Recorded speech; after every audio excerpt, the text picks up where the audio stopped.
যি ভূমিকা গ্ৰহণ কৰি আহিছে সেয়া সঁচাকৈ অতি শলাগ ল'বলগীয়া। সেইজন হ'ল আমাৰ গোলাঘাটৰ দেৱৰাজ।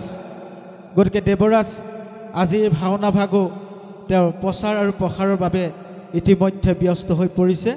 মই দেৱৰাজক আমাৰ এই শুভ উদ্বোধনী স্থলীলৈ আগবঢ়াই নিবৰ কাৰণে মই ৰিংকু বৰাক অনুৰোধ জনাইছোঁ।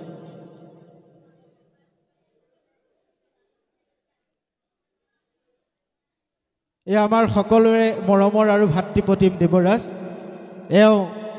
তেওঁৰ নিজৰ ব্যক্তিগত ইউটিউব চেনেল যোগেদি অসমৰ বিভিন্ন প্ৰান্তত অনুষ্ঠিত হৈ অহা বাচকবনীয়া ভাওনাসমূহ তেওঁ প্ৰচাৰ আৰু প্ৰসাৰত অগ্ৰণী ভূমিকাৰে তেওঁ এই সাংস্কৃতিক বিশ্ব দৰবাৰত প্ৰতিষ্ঠাত তেওঁ আত্মনিয়োগ কৰিছে।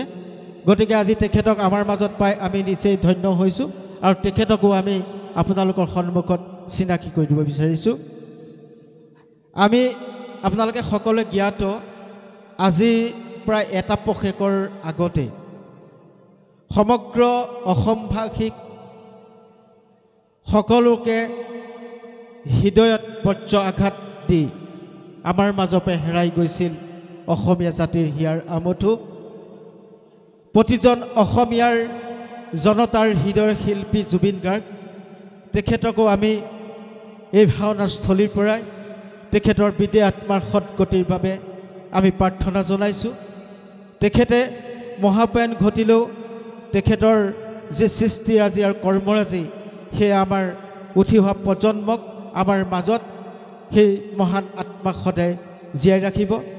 গতিকে আমি তেখেতলৈ আত্মাৰ সৎগতিৰ অৰ্থে সশ্ৰদ্ধ প্ৰণিপাত আৰু ভগৱন্তৰ চৰণত সেৱা নিবেদন কৰি আমি আমাৰ এই ভাওনা ভাগ শুভ উদ্বোধন কৰিবৰ বাবে যিগৰাকী ব্যক্তিক দায়িত্ব অৰ্পণ কৰিছোঁ শ্ৰদ্ধাৰ বিপুল বৰাক, তেখেতক আমি জয়জতে এভাগী গামোচাৰে সেৱা নিবেদন কৰিব বিচাৰিছোঁ। আৰু আমাৰ সেৱকী শ্ৰদ্ধাৰ হৰেণ কলিতাই তেখেতক এভাগী অংগবস্ত্ৰৰে এয়া সেৱা নিবেদন কৰিছে।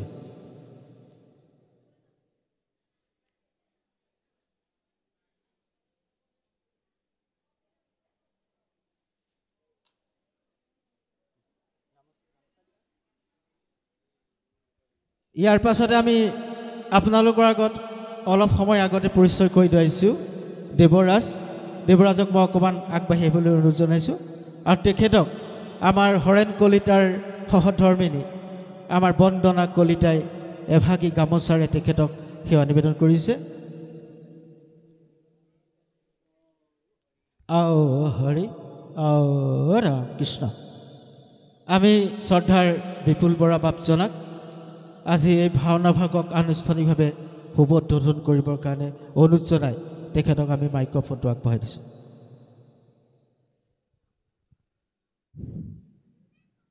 জয় গুৰু শংকৰ সৰ্বগুণাকৰ, যাকে নাহিকেও পাম, তোহাৰী চৰণ কৰিনো শতকোটি বাৰেক কৰোহো প্ৰণাম, শতকোটি বাৰেক কৰোহো প্ৰণাম। হে আজন্মৰ সেৱাস্থলী